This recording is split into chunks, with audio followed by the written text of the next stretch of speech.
Hello, thank you for watching my videos. I'm doing a bit of an update for you on my crochet wearable. I think it's going to be like a big cardigan coat type of thing. And as you can see, I have increased another 2 sections. So the blue, it finished here before, and I've increased quite a bit more, and I'm not sure how much I'm going to do. I'm measuring out myself. So this is actually going to be the back panel, so ignore the first video where I was measuring it on a cardigan and going to do lots of little squares all the way around it. I've tried to simplify it a little bit, so I'm going to do one big back panel, and then underneath I've got all these different squares that I've made here. I have swapped around the colours. I'm quite liking it.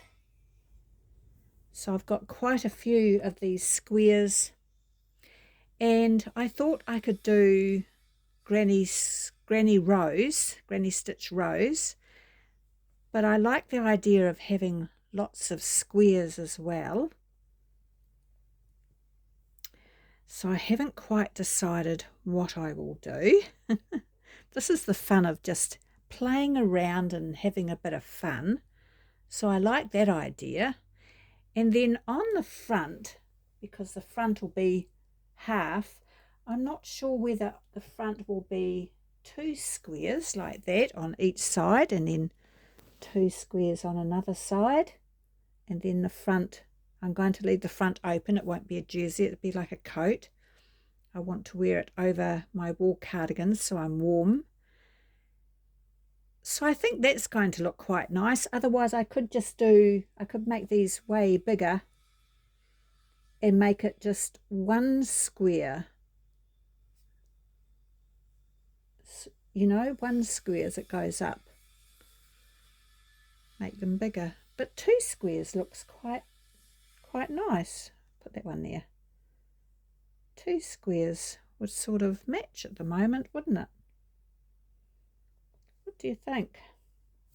2 squares. So this is the fun of playing around. And so these are my colours, and I just did a tutorial on how I do the magic square. I finally learnt how to do it, and I'm quite pleased with myself. And so I think, as well as having these multicoloured squares, I'm going to do some plain colours. So squares with just this, just this, just this. And so mix and match it. I'll make them. Whether I use them will be a different story. So anyway, I'm just having fun. So let me know if you're having fun making granny squares, and what you think you're going to be doing with them. Are you following along with what I'm doing? I'm always doing something different, something interesting. But there's just a little update of what I've been doing, and I finally started my knitted squares, but I've had to find different yarn. So I've actually found some baby yarn for that, which is lovely and soft, pastel colours at the moment. So I've got 2 sort of major projects going, and I'm really enjoying it. So I need something simple and quick to do, but I also need to start making some socks for winter. So there you go. I'm just having some fun. So let me know what you've been up to. Bye.